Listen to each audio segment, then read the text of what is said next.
지역 이슈를 속 시원히 풀어보는 헬로 이슈 토크입니다. 9대 인천시 의회가 개원한 지 120여일이 지나고 있습니다. 코로나와 경기 침체로 인해 시민들의 삶이 녹록지 않은데요. 이 시간에는 새롭게 시의회에 입성한 우리 지역 시의원들과 함께 그동안의 의정 활동과 지역 현안을 이야기해 보겠습니다. 자, 부평을 지역구로 둔 두 분이죠. 국민의힘 이단비 시의원과 더불어민주당 유경희 시의원 나오셨습니다. 안녕하십니까? 안녕하세요. 예.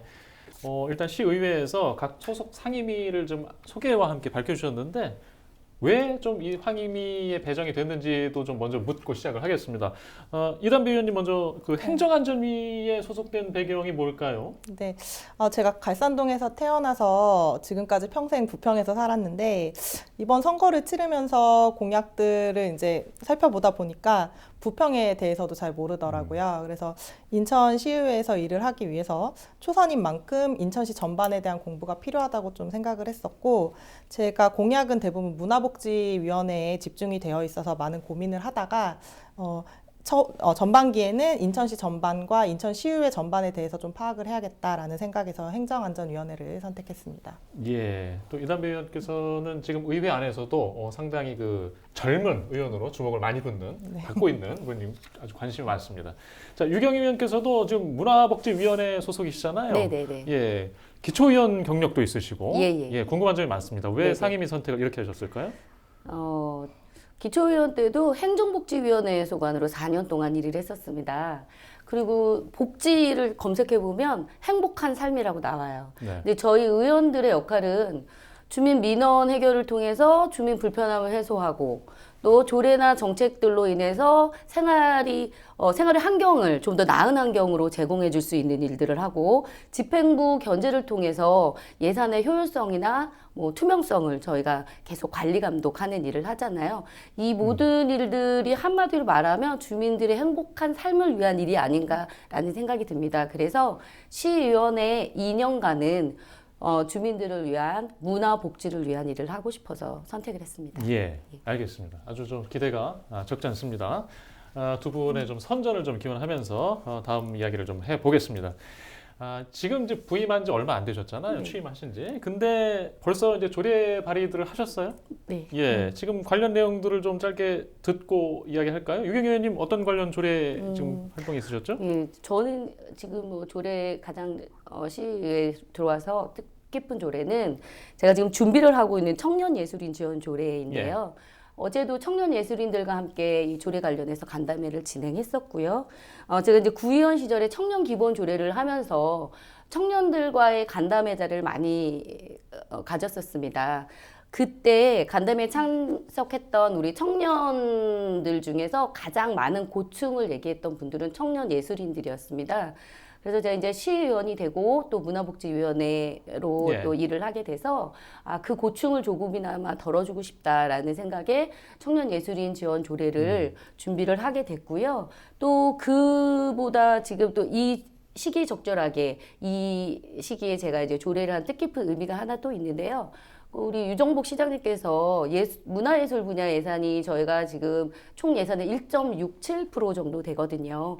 근데 그 시장님의 공약 중에 문화예술 분야 예산을 3%로 증액한다는 공약이 있어요. 그래서 그 시기에 맞춰서 그 예산이 어떻게 늘려지느냐도 중요하기 때문에 그 예산을 굉장히 실질적이고 또 균형 잡힌 예산으로 잘 증액이 될 수 있도록 관리를 하면서 또 이번 조례 제정을 통해서 청년 예술인들에게도 많은 네. 기회를 줄 수 있는 시기가 아닌가라는 생각이 들어서 이 조례가 가장 뜻깊습니다. 예. 예. 뭐 일단 저희가 시작 임기가 얼마 안 된 상황에서도 이렇게 생산적인 활동을 하시는 의미가 있는 것 같습니다.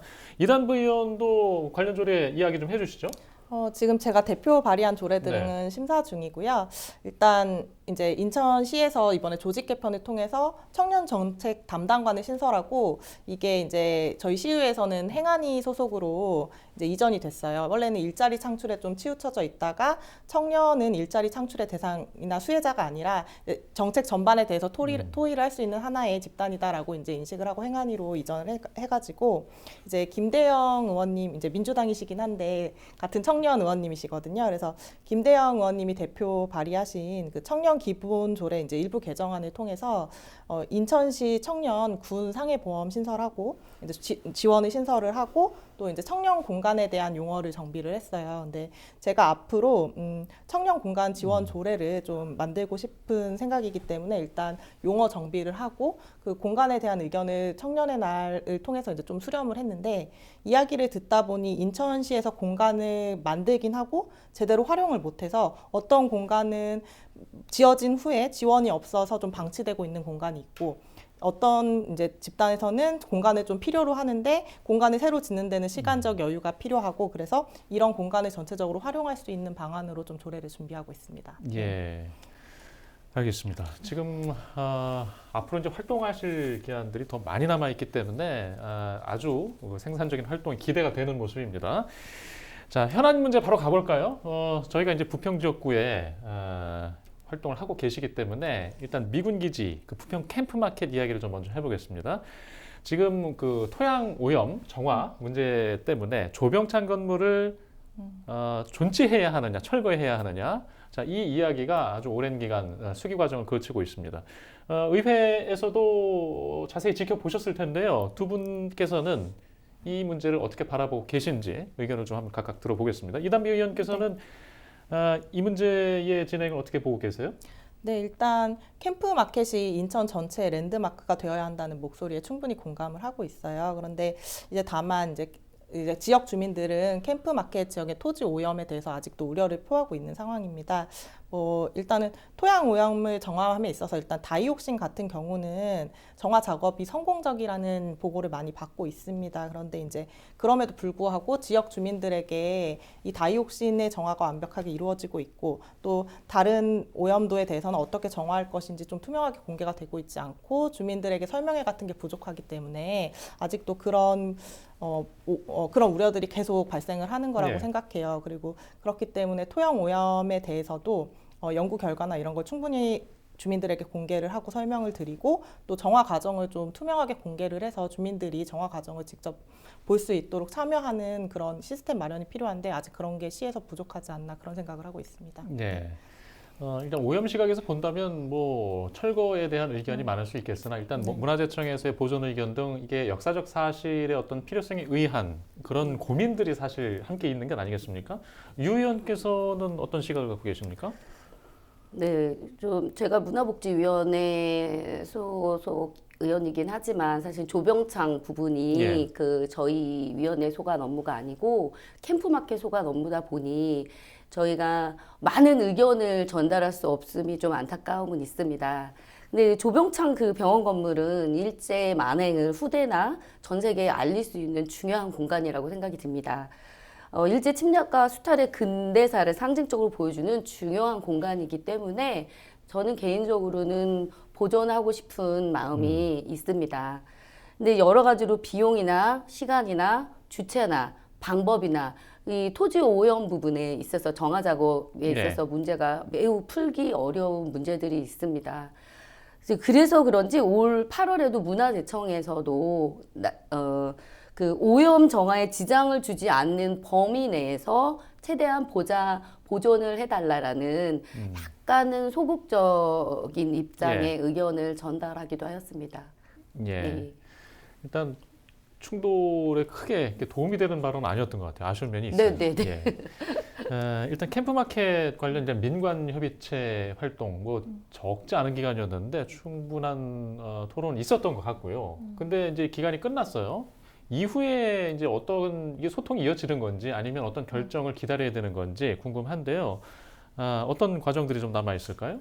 민간 협의체 같은 경우는 이미 임기가 종료되어서 말씀하신 대로 운영 기간이 끝난 상황이고요. 앞으로 인천시에서는 이제 협의체뿐만 아니라 시민 참여단을 구성할 계획이 있는데요. 이 시민 참여단 같은 경우는 300여 명 정도를 대상으로 해서 좀 더 다양한 이제 시민들의 의견을 수렴할 생각인데 주로 일단 부평 주민의 의견을 듣는 소통 기구가 부족하다는 지적에 따라서 이 시민 참여단에 부평 주민들을 대거 참여해서 부평 주민들의 의견을 듣고 소통을 하겠다라는 입장으로 제가 보고를 받았습니다.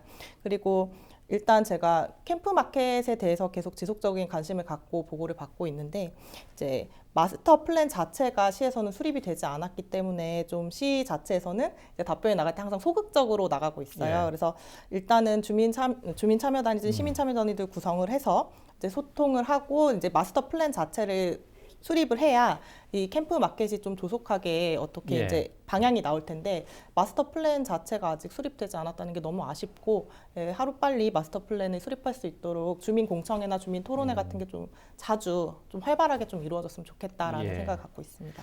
주민들이 그러면 좀 이견이 아직 그 있을 수 있다는 얘기로 좀 들리는데요. 네, 저는 아직도 주민들의 의견이 충분히 있다고 생각하고 캠프 마켓과에서도 이제 대립되는 의견의 민원들이 많다고 들었습니다. 그리고 특히 이제 캠프 마켓과가 앞에 있는 공원을 이제 개방을 하는 데 있어서도 주민 민원이 많은 편이거든요. 그래서 아직 소통이 부족하다는 건 인천시에서도 예. 공감을 하고 있는 부분입니다. 알겠습니다. 저희가 오랜 기간 지켜봤지만 어떤 좀 수기 과정이 좀 더 필요한 것 같기도 한데요. 시간이 더 필요할 것 같습니다. 유 의원님, 지금 네. 저희가 좀 군부대와 관련된 게 지금 그 활동 지역이신 일신동에도 네네네. 사안이 하나 있어요. 예, 예. 지금 군부대 이전 부지가 일신동에 가 있기 때문에 네네. 주민들의 민원이 사실 굉장히 많았어요. 예. 네네네. 근데 그만큼 뭔가 또 주민들을 설득할 수 있는 자원들이 또 들어가야 할 텐데 민원을 포함해서 지금 주민들은 어떤 이야기들을 아직 하고 계십니까? 네. 당연히 주민들은 반대 입장이죠. 사실은 저희 지역의 수건 사업 중에 하나가 군부대가 이전했으면 예. 좋겠다라는 게 평생의 수건 사업이었는데 이제 이전은 어느 정도 주민들이 포기한 상태이죠. 그래서 하지만 새로 군부대가 들어오는 거는 굉장히 반대를 하고 예. 있고요. 저희 주민들이 또 요구하는 사항은 아주 많지는 않지만 굉장히 예. 어렵다고 합니다. 헬기 부대 이전이거든요. 그래서 헬기 부대로 인한 피해가 가장 큽니다. 저희가 뭐 고도 제한도 그렇고 소음도 그렇고 여러 가지로 헬기 부대로 인해서 많은 피해를 보고 있어서 헬기 부대 이전을 강력하게 요구를 하고 있고 그와 관련돼서 시에서 지금 그 헬기 부대 이전이 가능한지 네. 가능하면 어느 지역으로 가능한지 그러한 용역을 지금 진행 중에 있습니다. 예. 지금 이제 그 문제와 관련해서 이제 부천시에 네네네. 작동군부대도 또 관할 주변 지역으로 또 이전하겠다는 논의를 했잖아요. 예, 예. 그래서 발전기금 40억 원을 부담하는 내용까지 보도가 나온 바 있는데 네네. 일단 받기로 했어요. 네네. 어떻게 쓰일 계획인지도 지금 얘기가 네. 되고 있나요? 네, 지금 이제 그것도 매우 복잡해요. 사실은 그 주민들의 그 어려움의 큰 대가에 대한 예. 너무 작은 금액이다라는 생각이 들어서 이 40억 원으로 뭘 어떻게 해야 될지라는 네. 아직 결정된 거는 없는데요. 이제 우리 구에서도 부평구에서도 이거는 주민들의 의견을 반드시 구해야 된다라는 예. 생각을 갖고 있고요. 저 역시 그런 입장입니다. 그래서 저는 개인적으로 저희가 원도심이다 보니 기반 시설이 매우 부족해요. 예. 뭐 예를 들자면 어르신들이 원도심은 어르신들이 많이 계신데 네. 어르신들 건강증진센터라든가 그리고 저희가 청소년 수련관도 없어요. 저희 지역에는 예. 없고 또 아이들이 놀 수 있는 뭐 북카페 이런 경우도 그러니까 다른 지역에 비하면 구도심이다 보니 많이 부족하거든요. 예. 그러한 기반 시설들을 주민의 의견을 들어서 결정을 한 후 뭐 예산은 물론 부족하겠죠. 부족한 예산은 지자체에서 충당해서 아마 그런 기반 시설을 좀 조성했으면 좋겠다라는 생각을 갖고 있습니다. 관련 논의는 아직 그 시작이 안 된 상황인가요? 아니요. 우리 부평구와 그 주민 대표분들하고는 몇 차례 간담회가 오간 걸로 알고 있습니다. 예. 또 좀 진전되는 이야기가 좀 있으면 네네네. 좀 저희를 통해서 좀 전해주셨으면 좋겠습니다. 네, 알겠습니다. 예. 예. 알겠습니다. 자, 이제 지역구에서 부평에서 가장 공통된 관심사 중에 문제 중에 하나가 이제 원도심이죠. 네. 원도심 문제는 인천시 차원에서도 상당히 해결해야 될 과제인데요. 다행히 이제 부평에는 교통망 확충 계획들이 좀 크게 들어와 있습니다. G2XP가 또 지나고 또 방금 말씀드린 이제 부평 미군기지 캠프마켓에 대한 공원화 계획도 있고 뭐 원도심 활성화의 어떤 큰 촉매가 될 수 있겠습니다만은 하지만 또 해야 할 일이 또 있지 않겠습니까? 네네. 부족한 일들 네. 어떤 고민들을 안고 계신 이 자리에서 좀 들어보겠습니다. 이단비 의원님, 그 원도심 활성화를 위해서 좀 어떤 게 필요하다고 보세요? 이제 과거부터 사실 부평은 인천 중에서도 서울에 제일 빨리 갈 수 있는 교통의 예. 중심지였고, 근데 그 사이에 이제 시간이 지나면서 송도, 청라, 영종 같은 경제 자유구역이 좀 개발이 되면서 좀 선호도에서 밀리고 있고 이제 원도심이 되었더라고요. 그러다 보니까 그 사이에 주택 연식도 올라가고 이러면서 계속 선호도에서 밀리고 있는데 다행히 이제 GTX-B 개통 노선에 부평이 포함되어 있고 또 사실 저는 GTX-B가 개통되기 이전에 일단 장고객길부터 좀 해결이 돼서 예. 교통이 좀 더 원활해졌으면 좋겠다라는 바람을 가지고 있는데 GTX-B가 개통이 되면 이제 수도권 전역에 대한 접근성이 높아지잖아요. 그래서 일단 저희가 경제 자유 구역에 비해서 아직도 서울과 부천 그리고 다른 이제 수도권에 대한 접근성이 높기 때문에 그 부분을 충분히 활용해야 되고 또 이제 삼산 사지구나 청천지구 그리고 이제 삼곡지구 등의 개발도 이루어지고 있기 때문에 그 외 지역들에 대해서 재개발 사업도 같이 이루어졌으면 좋겠지만 그 이전에 일단 지금 아까 전에 유경희 의원님이 말씀하신 대로 좀 어려운 부분이 있다면 도시재생 뉴딜 사업을 좀 활용해서 좀 앞으로 새로운 부흥기를 맞이할 재정비를 해야 된다고 생각을 하거든요. 그래서 그런 부분이 같이 함께 논의됐으면 좋겠다라는 생각을 가지고 있습니다. 네. 네. 일단 뭐 정부가 지난 정부뿐만이 아니죠. 대선과 지방선거를 거치면서 후보자들의 관심 공약 중에 이 원도심의 활성화 좀 아주 많았거든요. 네네. 예, 이게 좀 이어졌으면 하는데 지금 어려운 경기 침체 속에 좀 잘 안 들리는 것 같아서 걱정입니다. 유 의원님도 원도심에 대한 고민이 많으시죠? 네, 저희 지역구도 5개 지역동이 모두 예. 원도심이기 때문에 원도심에 고민이 많고 그 주민들과 많은 일을 4년 동안 했습니다. 그래서 지금 저는 이 원도심 활성화를 위해 2가지를 말씀드리고 싶은데요. 재개발과 관련돼서 특화거리 조성을 하나 하고 싶고요. 2번째는 도로 신설이나 확장을 하고 싶습니다. 그래서 첫 번째 특화거리 조성은 저희 지역이 부평 남부역을 중심으로 해서 재개발이 매우 많이 되고 있어요. 네. 근데 남부역이 유동 인구도 꽤 많고 또 부평 북부역과 같이 붙어 있는 역임에도 불구하고 매우 침체돼 있습니다. 그래서 그 남부역 활성화를 위해서 주민들과 함께 공동체도 만들었고 상인회도 구성이 됐어요. 총회도 했고요. 그 우리 상인회와 주민 공동체들과 함께 특화거리 조성을 위해서 부서 간담회도 했고요. 저희들 간에 꾸준히 계획을 하고 있습니다. 그래서 저는 시작이 반이라고 반 이상은 특화거리가 진행되지 않았나. 그래서 곧 우리 부평 남부역이 특화거리가 돼서 걷고 싶은 거리, 오고 싶은 거리로 만들 계획입니다.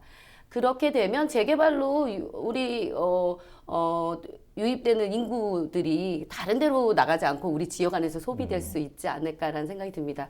그리고 네. 2번째 도로 신설이나 확장은요. 원도심의 특성 중에 하나가 도로폭이 매우 적어요.